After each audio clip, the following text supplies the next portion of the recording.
Here's the news on 92.3 Nigeria Info. On the news this afternoon, NARD President calls for removal of Minister of Labour.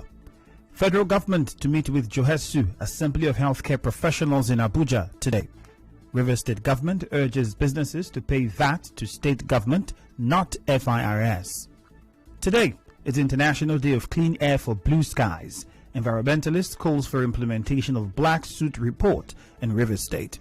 On the foreign scene, G7 leaders calls on President Kais Saied of Tunisia to urgently appoint a new head of government. I am Ifeemi Andrew.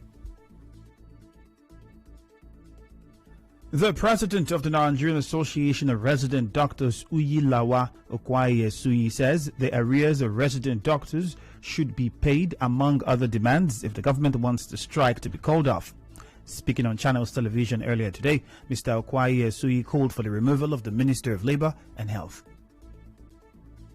We want all members on gift mix to be paid. They are owing 5 months to 7 months salaries up to now, and nothing is done about it. The 114 house officers are still not being paid. The medical resident training fund is still not being addressed. We signed a document over 151 days ago. The Nigerian Association of Doctors are saying the season for a change in the medical sector is now. We do not want to negotiate with Minister of Labour and Minister of Health. We actually think that for Nigeria to have a better health sector, those people also have to be changed. He accused the ministers of lying to the president. You cannot go to the presidency and be feeding wrong informations and come on TV and said the 12 things they have done have been met when you are signing under MOU after 151 days. The people that have not been paid, have you asked them how they have fed their families? Somebody is not doing their job and they are sitting down in their tables. They are enjoying COVID allowance paid to them. They have enjoyed all salaries and not on DTAs for extra time being spent when negotiating with us. And we are bearing the brunt, and Nigerians are suffering. The NARD president said the strike will be called off immediately if the Minister of Labour, Chris Ngige, is removed. Mr. Okwaye-Suyi said the minister has failed in his responsibility. The biggest problem we have is from the Minister of Labour. I can tell you that if I go back to my members and they ask for just one person, I will call off the strike. We will ask for the Minister of Labour to be removed. I will call off the strike. Not concerning the no work, no pay, or any other thing he has done. For feeding Nigerians and the presidency lies. He comes on air regularly, misinforming Nigerians when people are dying. Is the chief reconciliator of the federal government. What has he reconciled? ASU is threatening to go on strike. GSU is threatening to go on strike. MBCAN is threatening to go on strike. NMA is threatening to go on strike. Virtually all sectors in Nigeria wants to go on strike. Recall that the Minister of Labour and Employment, Dr. Chris Ngige, had said if resident doctors return to work, the government will withdraw cases it filed against the union. Meanwhile, the federal government will today meet with the joint health sector unions Johesu and Assembly of Healthcare Professionals in Abuja. Spokesperson for the Ministry of Labour and Employment, Charles Akpan, said the meeting is aimed at preventing more workers in the health sector from embarking on strikes. Earlier, Chairman of Johesu at UPTH, Blessing Amadi, said issues raised by its national body over welfare of its members is also affecting them. We've been considerate about our patients, and that's why we seldom go on strike. In this time, it has come to the knowledge of our unions that the federal government is not doing what it's supposed to do concerning our demands on our agreements, collective bargaining agreements in the past. They are foot dragging, and we have waited for so long for some of those demands to be met. Recall that Johesu last week issued a 15-day ultimatum over the attitude of government towards the plight of its members. Moving on, a federal high court in Port Harcourt has dismissed an application by the Federal Inland Revenue Service, FIRS, seeking to stop the Rivers State government from collecting VAT. As you may know, the FIRS had, in a motion of notice, asked the court to stay execution on its earlier judgment that declared that it is the constitutional right of state governments to collect VAT and not FIRS. But Justice Stephen Dallop Pam, in his ruling, said granting the application would negate the principle of equity. Lawyer to the Rivers State government, Mark Ago, spoke to newsmen after court proceedings. Today, the court has delivered its ruling dismissing the said application for stay, though without cost. In fact, the court's reasoning is that if it should grant stay, it's more or less like overruling itself. And since the court is empowered to recognize all laws enacted by the National Assembly or the State House of Assembly, therefore, that law stands. It's a substantive law. Therefore, the issue of collection of VAT, as it were, as it stands today, Rivers State government is still entitled to so collect. The lead lawyer to the Federal Inland Revenue Services FIRS, Ruben Wanogo, also spoke to newsmen. We do not agree with the ruling, and we will take all necessary steps to challenge it. That is why the appellate system is there. The appellate system is there to enable us ventilate our grievance if, for any reason, a court makes a pronouncement and we do not agree with the pronouncement. So, for sure, we feel that the ruling should have gone in our favor, but the court has taken a position against us. So, we'll do the needful by taking it up immediately before the Court of Appeal. So, we'll challenge it. Meanwhile, Governor Nyesom Wike has urged businesses in the state to pay their VAT to the state government and not the FIRS. And with today's judgment, the way is not clear for the administration and enforcement of the River State Value Added Tax Law 2012 across the entire state until otherwise decided and set aside by the superior courts. Consequently, I hereby direct the River State Revenue Service Board to ensure the full and total implementation and enforcement of this law against all corporate bodies, business entities, and individuals with immediate effect.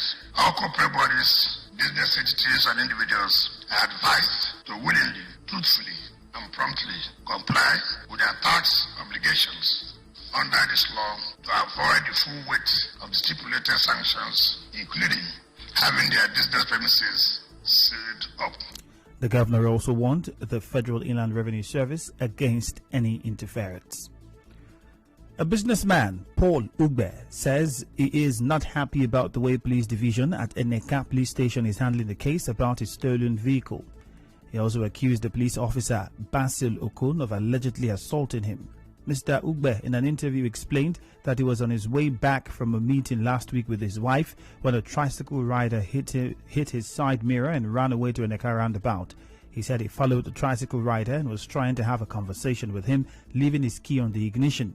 He said the police officer came to the scene, held his shirt, hit him multiple times on his face, and when he recovered, his car was nowhere to be found. My wife that was inside the car in the front seat, out of fear that they might injure her husband, she now came down to beg them. At that point where they left me and I got up from the ground and discovered that my Toyota Corolla, blue color, was nowhere to be found. The moment I discovered that my car was not there, they entered their van and zoomed off to Eneka police station. I now followed them to that police station, only for them to beat me again inside the police station that I should go away and go and look for my car. At this point, I cannot find my car. But the matter has been registered in Eneka police station. But since on Sunday up till today, the way the matter has been going, I'm not comfortable with it. Mr. Ugbe called on the River State Police Command to help him recover his stolen vehicle, saying the car was his only source of livelihood. At this point, I am helpless. The person who gave me the car is my elder brother to sell bread and start up life and help my family. At this point, I am getting weird out because I don't even know how to start up again. I don't know how to develop myself. I don't know where to go and get a job, despite I am a graduate of sociology. I need help. All I need is my car. The River State Police Command is yet to speak on this. As part of measures to tackle security challenges in Katsina State, Governor Aminu Mazari has placed a ban on commercial charging points in some local government areas of the state. The governor gave the directive during a security meeting with the police command. The governor said the move, along with the restriction of the sale of petrol, will help the government fight banditry.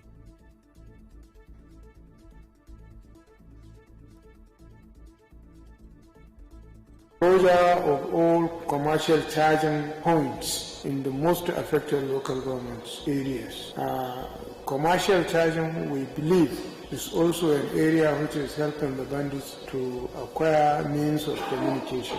We believe with this and further measures that we are taking with the Federal Ministry of Communication will also help in restoring normalcy to our respective communities. We have to restrict the sale of fuel in these local governments as well, and we are looking at the possibilities of having further communication in these local governments. We have to be decisive. We have to be firm.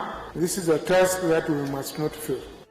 Recall that the state government had also cut off telecommunication services in the state.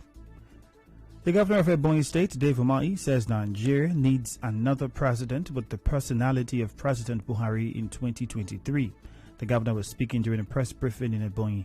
Also, he said that the anointing of God is required for the Southeast to produce the next president. Governor Umahi criticized politicians who are in the position of power for focusing on 2023 elections at this time. Are we looking to politics when my tenure is remaining 1 year? Are people that are in those political parties are making their efforts in selling the need for Southeast to produce the next president? But I think both the governors and Mr. President should not be distracted. When elections are done and won, it should be governance. But in this country, the moment election is completed, the next one starts. It's the masses that are being cheated. But I continue to say that God will also give us the next president who has good heart, like President Buhari, for the good of this country. Still ahead, today is International Day of Clean Air for Blue Skies. Environmentalist calls for implementation of Black Suit Report in the state. Stay tuned.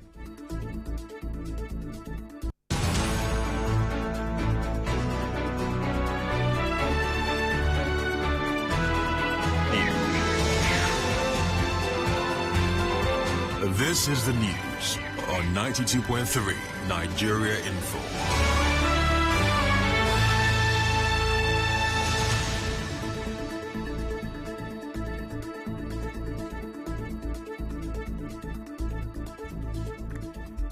An environmental activist in River State, Fineface Dumnamine, says to tackle the problem of air pollution in the country and the state in particular, government at all levels must properly regulate the activities of oil companies, activities of illegal refiners, and security officials.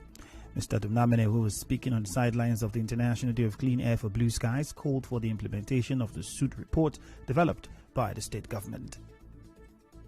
From the angle of youth who are involved in artisanal crude oil refining, provide them with alternative means of livelihood. That includes the setting up of modular refinery as alternative to them. Not that modular refinery will not contribute to environmental pollution, but it will contribute less. The setting up of the Presidential Artisanal Crude Oil Refining Development Initiative, PACODI, is another way of empowering the youth who are involved in artisanal refining. That will also reduce the current level of pollution that we have from that source. Buy some fishing boats and engage this youth. All these programs are coming from the activities of multinational oil companies and, of course, activities of some youth who are involved in artisanal crude oil refining. One of the ways of addressing this problem is to ensure that the report on black suits that was developed by the River State government, headed by Professor Rosemary Konya, that report should be made public and be implemented. The regulatory agencies, NOSRA, NESRA, and all other ones, should endeavor to ensure that they implement the laws that have been enacted to address these issues of pollution. The security operatives who are in the business of setting boats and badges conveying alleged illegal products ablaze should also desist from it.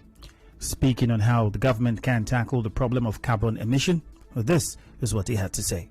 From the angle of youth who are involved in artisanal crude oil refining, if electricity is stabilized, a lot of homes will not be depending on generators to power their homes and contribute to pollution and emission that is contributing to climate change. The DIO should try as much as possible to ensure that motorists maintain their vehicles in such a way that they are roadworthy. Then the oil companies should also try as much as possible to shift from some of the ways they emit, their carbon into the air to address some of these issues. Then the Nigerian government should look into the issue of clean and renewable energy. The world today is moving away from hydrocarbons. The theme for this year's celebration is Healthy Air, Healthy Planet.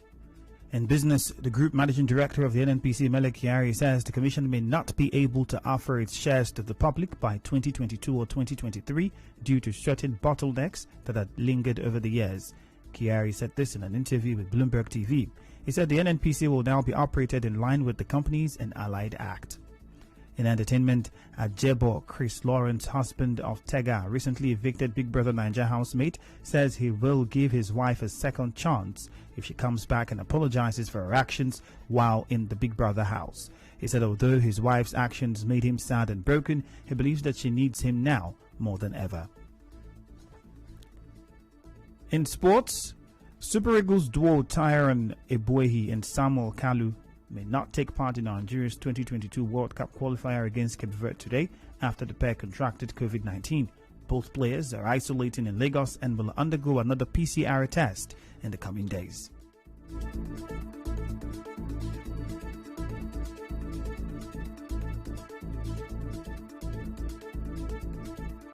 And now we'll bring you news from around the world.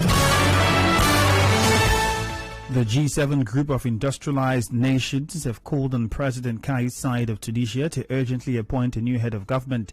In a joint statement, the group said that naming a prime minister would create space for dialogue about proposed constitutional reforms. In July, President Saied swept aside the government, suspended parliament, and took control of the country. His opponents have accused him of staging a coup, but his measures were broadly welcomed by Tunisians who've been deeply disappointed by the performance of their political parties. On the news this afternoon, you heard that the NARD president has called for the removal of the Minister of Labour. The federal government is set to meet with Johesu and Assembly of Healthcare Professionals in Abuja today.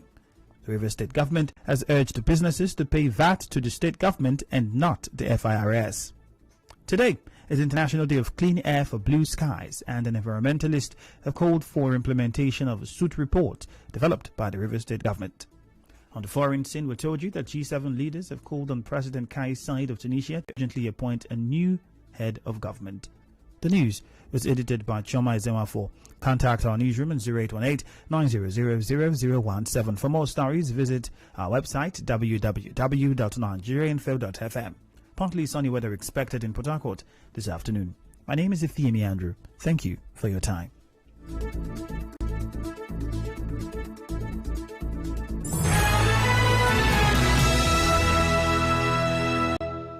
News of Africa